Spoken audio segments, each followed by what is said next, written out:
Este es un mensaje más de Iglesia Logos. Síguenos en Facebook, YouTube e Instagram como iglesia.logos o visítanos en nuestros servicios domingos 11:30 de la mañana y miércoles 7:30 de la tarde. Estamos en Avenida Sanders y Eje Vial Juan Gabriel, en Ciudad Juárez, Chihuahua. Iglesia Logos, creados para alabanza de su gloria. El vínculo perfecto es el tema de hoy. Vínculo es unión perfecta, es la unión perfecta, el vínculo perfecto. Estos versículos son una exhortación para que nos vistamos de virtudes cristianas, para vernos cada día más y más como Cristo, porque de eso se trata. Es por eso que Dios nos ha salvado, que Dios nos ha escogido para ser a la imagen de su Hijo. El Espíritu Santo va formando a Cristo en nosotros, por eso nos muestra a Cristo. Y así como Pablo da una lista de pecados inmorales que vimos la semana pasada, o pecados cotidianos, Pablo llama a una transformación visible en la conducta, como dice el verso 10, revestido conforme a la imagen del que lo creó. O sea, ¿de quién? De Cristo Jesús. Pablo hace un llamado a que si eres cristiano de verdad, te veas como cristiano. Nos veamos como cristianos. Que la gente vea a Cristo en nosotros, o de perdida algo de Cristo en nosotros. Esa es la idea, eso es lo que el Espíritu Santo hoy nos quiere hablar a nosotros. Hoy nos quiere retar a nosotros, confrontar a nosotros con el vínculo perfecto, con esta unión perfecta. Y nos dice el verso 12, ahí en el capítulo 3 de Colosenses, dice: vístanse pues como escogidos de Dios, santos y amados, de entrañable misericordia, de benignidad, de humildad, de mansedumbre, de paciencia. Vístanse pues como escogidos de Dios. El mandato es para el cristiano. El mandato es para el nuevo hombre, para el que ha nacido de nuevo, para el que ya no anda conforme a la carne, sino conforme al Espíritu. Ese es el mandato, vístanse como escogidos de Dios. Que el mundo nos vea como escogidos de Dios, que realmente Dios nos escogió. Esto también significa que Dios ha escogido al cristiano para llevar a cabo, obviamente, un plan o su plan a través de nosotros. Es una bendición enorme. Nuestro Señor Jesucristo dijo en Juan 15:16, el Dios encarnado, el Verbo encarnado que anduvo entre nosotros, dice en Juan 15:16, no me eligieron ustedes a mí, sino que yo los elegí, yo los escogí a ustedes y los he puesto para que vayan y lleven fruto y su fruto permanezca, para que todo lo que pidan al Padre en mi nombre, Él se los dé.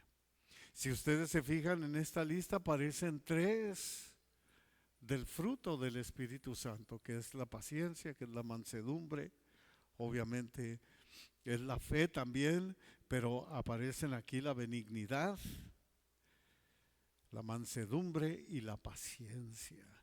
Pero nos pide otras cosas. Y nos dice el Señor, no me eligieron, no me escogieron ustedes a mí, yo los escogí a ustedes. Y los escogí para que lleven fruto. Los escogí porque tengo un plan para este mundo y quiero usarlos a ustedes. Ve qué bendición, escogido es una bendición enorme, pero también es una gran responsabilidad. Hay un trabajo que cumplir. En Primera de Pedro, capítulo 2, verso 9, se nos dice en un versículo muy conocido para todos nosotros como cristianos, mas ustedes son linaje escogido, real sacerdocio, nación santa. ¿Te fijas? Pedro está escribiendo prácticamente lo mismo que nos está diciendo el apóstol Pablo. Pueblo adquirido por Dios para que anuncien las virtudes de aquel que los llamó de las tinieblas a su luz admirable. Ustedes son linaje escogido, Dios los escogió a ustedes, real sacerdocio, nación santa, pueblo que Dios adquirió para él, de su exclusiva posesión.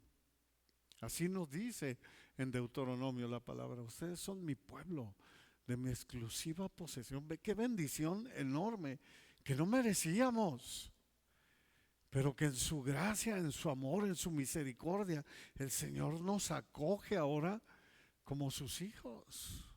Esto es una bendición enorme. Y luego nos dice, pero para que anuncien las virtudes de aquel. Hay un plan que yo tengo y quiero usarlos para que ustedes vayan y den las buenas nuevas de salvación a aquellos que no me conocen. Escribió el apóstol Pablo que el Señor nos escogió para ser santos llamados, real sacerdocio, nación santa, pueblo adquirido, amados. El apóstol Pedro así lo escribió también, citando la Escritura. Dice en 1 de Pedro capítulo 1 verso 15 y 16, sino como aquel que los llamó es santo, sean también ustedes santos en toda su manera de vivir, porque escrito está, sean santos porque yo soy santo. ¿En dónde está escrito? Dice Pedro en Levítico 19:2.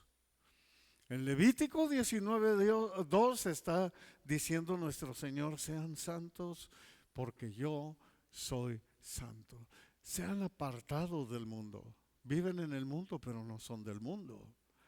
Eso es que Dios nos ha llamado a salir de las tinieblas al reino de su Hijo, y que nosotros vayamos y llevemos el mensaje a las personas. Simple y sencillamente, a veces nomás el hecho de decirle, el Señor Jesucristo ha hecho un cambio en mi vida y puede hacerlo en ti si tú quieres.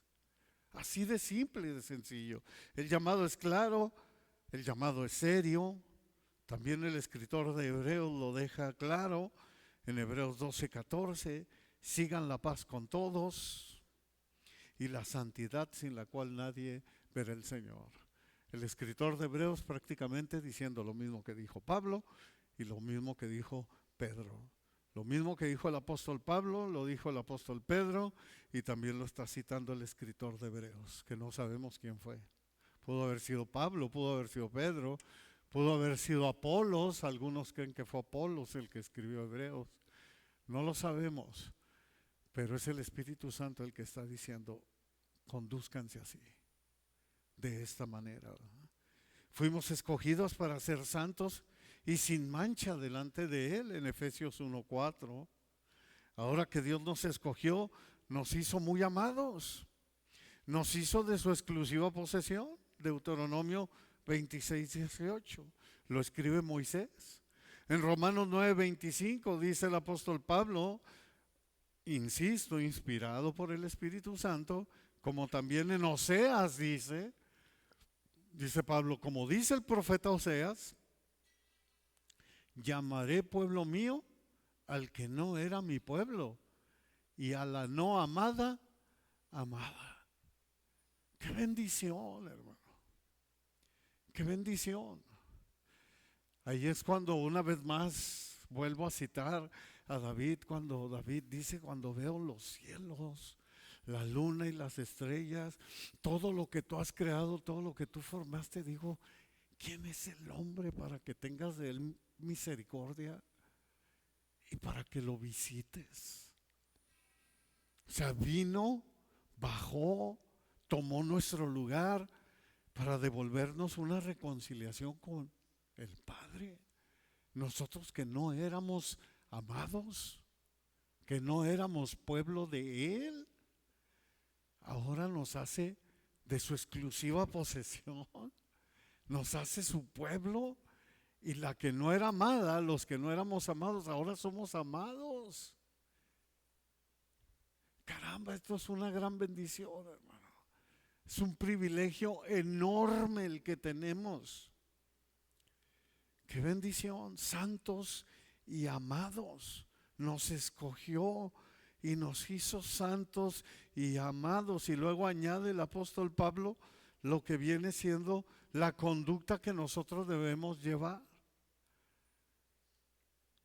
De entrañable misericordia, de benignidad, de humildad, de mansedumbre, de paciencia. Cada una de estas virtudes o de estas cualidades mencionadas en este pasaje se expresa en relaciones. Es parte del fruto del Espíritu Santo. Una medida significativa de nuestra vida cristiana se encuentra simple y sencillamente en cómo tratamos a los demás, principalmente en la iglesia. ¡Qué bendición!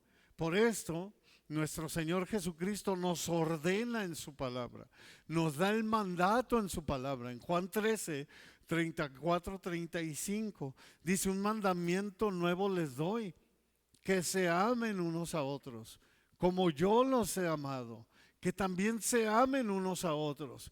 Y luego nos dice en el verso 35, en esto conocerán todos que son mis discípulos, si tienen amor los unos con los otros. Hey, un mandamiento les doy, dice el Señor: ámense, ámense así como yo los he amado. ¡Qué bendición! Aquellos que se consideran escogidos tienen la responsabilidad de vivir de una manera que demuestre esta elección, sirviendo como un faro, como una luz en medio de un mundo en oscuridad. La gente tiene que ver la luz de Cristo en nosotros.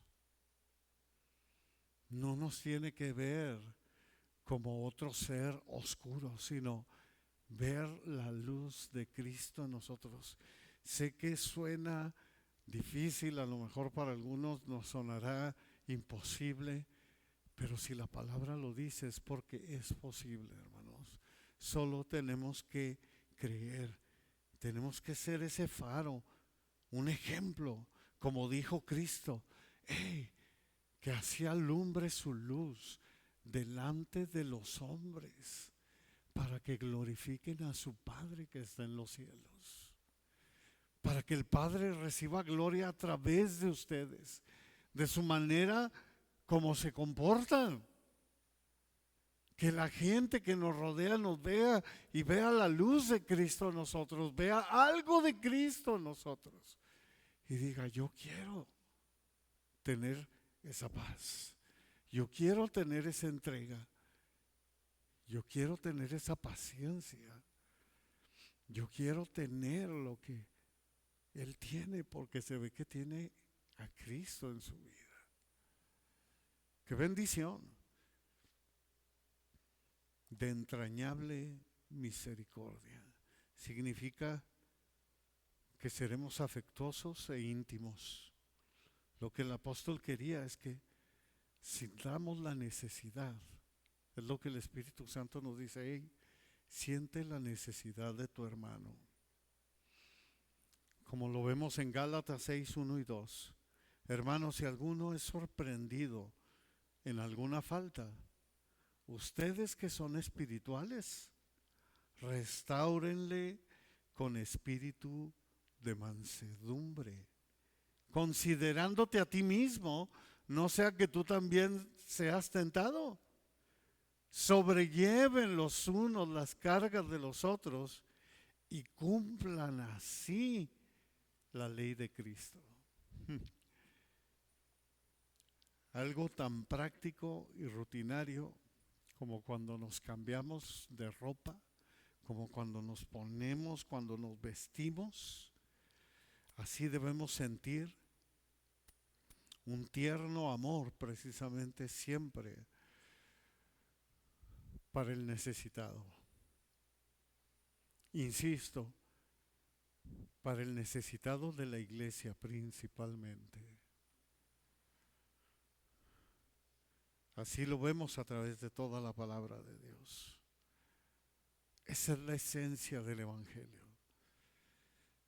Desde la ley de Moisés se nos dice en Deuteronomio 15, 7, 8, dice: cuando haya en medio de ti menesteroso, o sea, un pobre, de alguno de tus hermanos, en alguna de tus ciudades, en la tierra que Yahvé tu Dios te da, no endurezcas tu corazón, ni cerrarás tu mano contra tu hermano pobre, sino que abrirás a él tu mano liberalmente y en efecto le prestarás lo que necesite. Te voy a leer así rápidamente fragmentos, porque prácticamente la Biblia está plagado de ello. Es a lo que Dios nos ha llamado precisamente.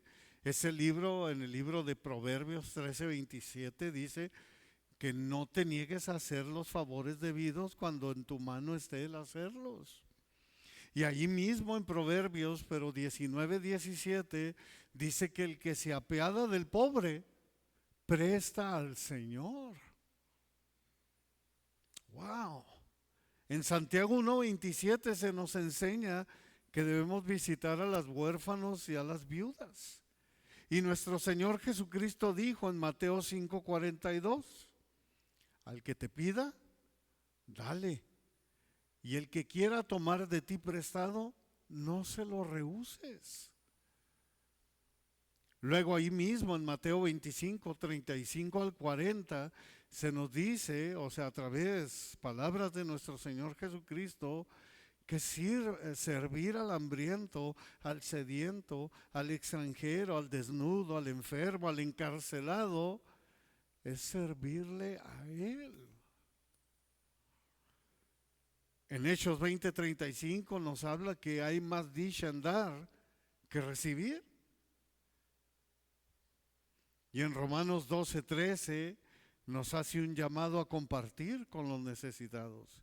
Y en la carta a la iglesia de Galacia, o sea, en Gálatas 2:10 dice: solamente nos pidieron que nos acordáramos de los pobres, lo cual también procuré con diligencia hacer. Nunca nos olvidemos cuando uno de tus hermanos esté en gran necesidad.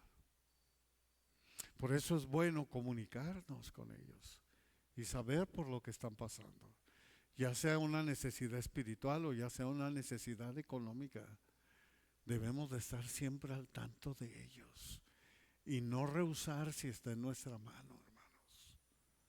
No es bueno que cuestionemos. Si prestamos al pobre, prestamos a Dios. Es darle a Dios. No endurezcamos nuestro corazón. Que no se nos olvide como hijos de Dios. No está hablando de los que te están pidiendo en las calles aquí. Está hablando de los hermanos de tu pueblo. Por eso desde mismo Deuteronomio le dice al pueblo de Israel: los hermanos de tu pueblo. O sea, refiriéndose al pueblo de Dios. En la iglesia hay pobres, sí hay pobres. Siempre en una iglesia va a haber ricos, a lo mejor millonarios. Dios quiere lleguen algunos aquí. Y también habrá pobres y a esos hay que ayudarlos, hay que sacarlos adelante. Estos pasajes animan a abrir el corazón, compartir con alegría y ver la ayuda al necesitado como un servicio a Dios. Por eso nos dice: hey, de entrañable misericordia, que sientas la necesidad de tu hermano. Y luego dice de benignidad. La palabra griega que está usando aquí, precisamente los antiguos escritores definían la palabra Christotes. Christotes, significa benigno, agradable, dulce, suave en conversación y en trato, y abarca también benévolo y piadoso. Es como la virtud del hombre que busca el bien del prójimo como si fuera para él. Por eso nuestro Señor nos dejó la instrucción cuando le pregunta a aquel joven y le dice que cuál es el más grande de los mandamientos. ¿Qué le dice el Señor? Amarás a Yahvé. Oye, Israel, el Señor nuestro Dios, el Señor uno es. Amarás al Señor con todo tu corazón, con toda tu alma, con todas tus fuerzas.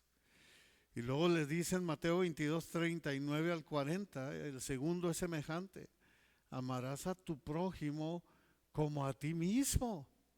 De estos dos mandamientos, dice, depende toda la Biblia. Depende toda la palabra, depende la ley y los profetas. Es usado también para el vino, que ha crecido en madurez con el tiempo y ha perdido su dureza, haciéndose suave y dulce, agradable al paladar. Es la palabra usada cuando Jesús dijo en Mateo 11, 29 y 30, lleven mi yugo sobre ustedes y aprendan de mí que soy manso y humilde de corazón, y hallarán descanso para sus almas, porque mi yugo es fácil y ligera mi carga. Eso es lo que el Señor quiere. La benignidad muestra cómo la humildad, la paciencia y la mansedumbre afectan las relaciones hacia los demás. Afectan esas relaciones positivamente.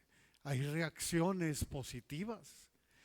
Es transformación a través de un discipulado de humildad. Jesús invita a tener alivio con mansedumbre y humildad, y por eso su yugo es fácil y ligera su carga.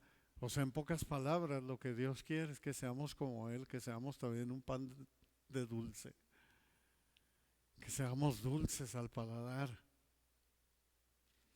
que la gente pueda ver en nosotros. Es el vínculo perfecto, es la unión perfecta. Versículo 13, soportándose unos a otros y perdonándose unos a otros. Si alguno tiene queja contra otro, de la manera que Cristo los perdonó, así también háganlo ustedes. ¡Wow! ¡Qué versículo! Fíjate, apenas terminamos el 12, ahora vamos con el 13. Soportándose unos a otros. Este versículo de la Biblia es una instrucción fundamental sobre nuestro carácter. El carácter del cristiano, tolerarse unos a otros. Implica tener paciencia, obviamente ser mansos, ser humildes con las diferencias de los demás. Efesios 4, 1 y 2 dice, yo pues preso en el Señor, les ruego que anden como es digno de la vocación con que fueron llamados. Dice, con toda humildad y mansedumbre, soportándose con paciencia los unos para con los otros, en amor. Esto implica, hermanos, soportar.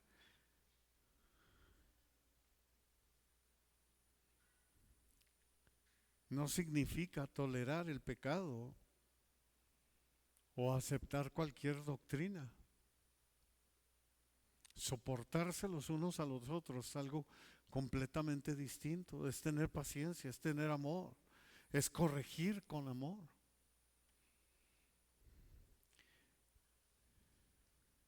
Y también aprender a recibir corrección en amor. Ahí es donde se refleja la humildad, se refleja la paciencia, perdonándonos unos a otros de la manera que Cristo los perdonó. Se nos ordena que vivamos perdonándonos unos a otros, según el ejemplo del perdón de nuestro Señor Jesús hacia nosotros. Entender la forma en que Jesús, hermanos, nos perdonó. Si nosotros nos ponemos a pensar en lo que el Señor ha hecho con nosotros, siempre nos hará más generosos con el perdón y nunca menos generosos. Si nosotros siempre pensamos y decimos, caramba, todo lo que Cristo me perdonó, todo lo que Él me ha perdonado, yo tengo que aprender a perdonar. Nuestro Señor Jesucristo lo dijo una y otra vez. Por ejemplo, en Mateo 18, 21 y 22, entonces se le acercó Pedro y le dijo, Señor, ¿cuántas veces perdonaré a mi hermano que peque contra mí? Hasta 7. Jesús le dijo, no te digo hasta 7, sino aún hasta 70 veces 7. O sea, siempre que esté en ti, perdona, aprende a perdonar. Cuando consideramos la asombrosa deuda que Jesús nos perdonó y la comparativa pequeñez de las deudas que otros tienen con nosotros, sería una ingratitud que nosotros no perdonáramos. Así lo habló Él en una parábola.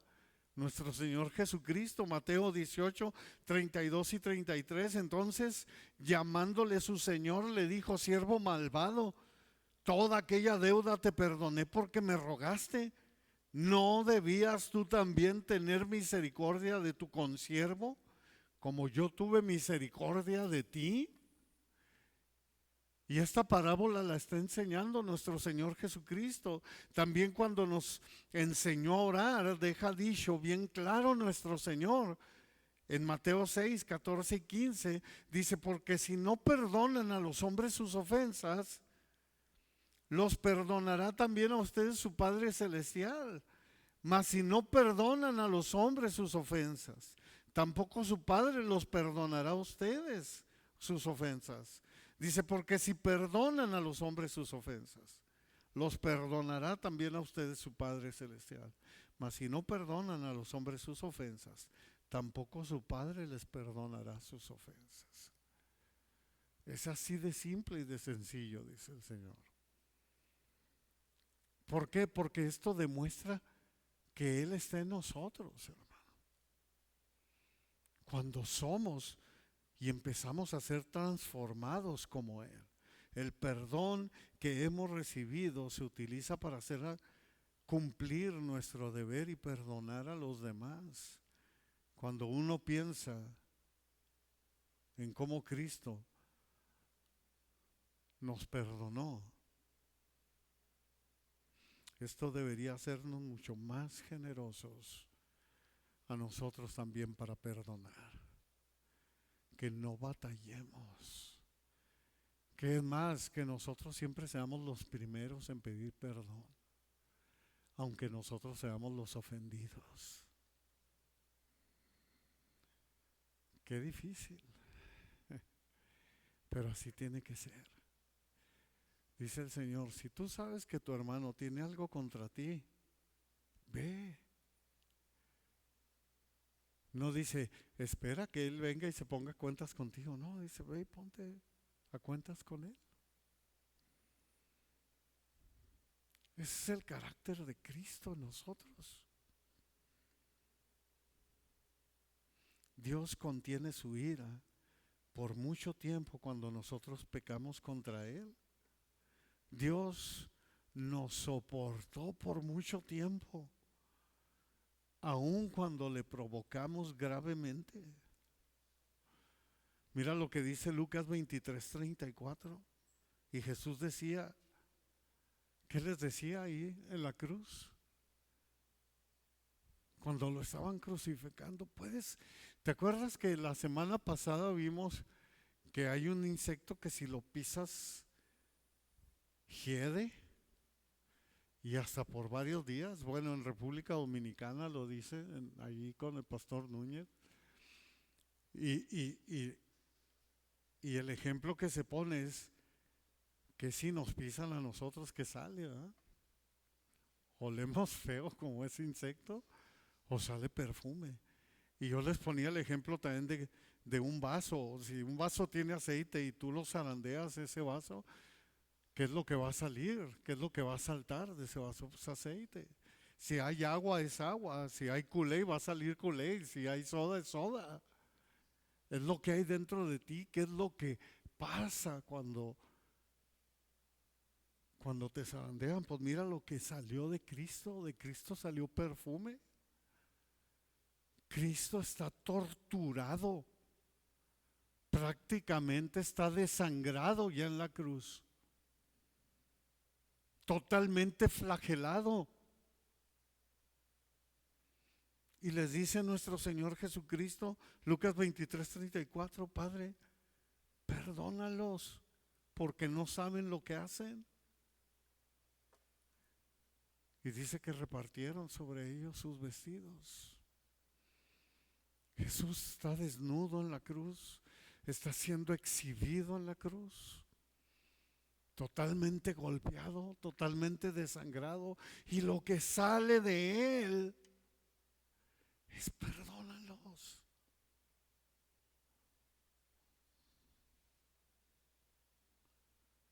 ¿Qué sale de nosotros? Hermanos, cuando yo estoy estudiando esto, no creas que Dios no me está hablando a mí. Simplemente ahorita llegamos a un Oxxo y se bajó una señora y se pegó mucho mi Durango y se baja y le da con todo, ¡paz!, a la puerta. Y estando yo arriba, a lo mejor no me vio porque está medio polarizada. Pero se baja y en lugar de disculparse, cuando ya me ve, le da risa. Y sentí hervir mi sangre. Como todo buen mexicano, ¿verdad? ¿Qué es lo que sale de uno?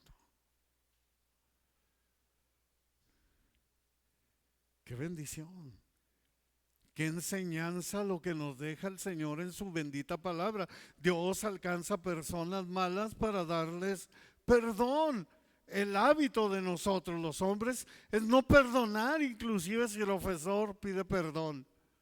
Y en ocasiones condicionamos ese perdón. Te perdono, pero con esta condición.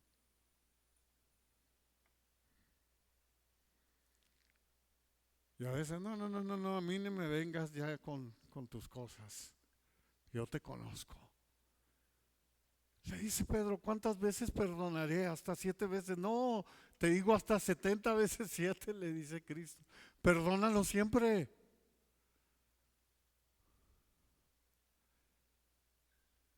Wow. Dios da el primer paso siempre hacia nosotros con el perdón. Él vino y te rescató. Dice Juan que nosotros le amamos a Él porque Él nos amó primero. Él siempre da el primer paso. El hábito de nosotros como hombres es reconciliarnos solo si el ofensor anhela el perdón, y eso si el ofensor da el primer paso, sino que se olvide. ¿Cuántas veces como cónyuges discutes por cualquier tontería? ¿Y cuántas veces eres tú, o con tu hermano, o con tu hermana, o con tu papá, o con tu mamá? ¿Y cuántas veces eres tú el que vas y le dices, papá, perdóname, mamá, perdóname, oye, amor, perdóname, se me fue la lengua, perdóname de veras? ¿Por qué no tomamos esa iniciativa? No, si somos tremendos, ¿verdad? Y aquí el Señor nos está enseñando y dice, hey, ¿quieres ser como yo? Así es. Así son las cosas en mi reino. En resumen, el perdón de Dios ofrece completa restauración y honor. Aprendan de mí que soy manso y humilde de espíritu. Y ¿sabes qué? Vas a hallar descanso para tu alma. Una vez que Dios perdona, lo hace por la eternidad, hermanos. Para siempre. El vínculo perfecto es el amor. Verso 14. Y sobre todas estas cosas, vístanse de amor, que es el vínculo perfecto. Ahí está la unidad perfecta. Y sobre todas estas cosas, si tú y yo somos verdaderamente cristianos, hemos resucitado con Cristo y somos escogidos de Dios y somos santos y amados, que es todo lo que ha dicho en este capítulo 3, desde que inició, desde el verso 1. Además, vestidos de entrañable misericordia, de benignidad, de humildad, de mansedumbre y de paciencia. Todas estas virtudes enlistadas en estos versos que vimos ahorita, 12 y 13, son el nivel más alto de manifestaciones de amor. Pero aún el amor en sí, en su esencia, es más grande que todas estas juntas. Y eso es lo que Dios está formando en nosotros, hermanos.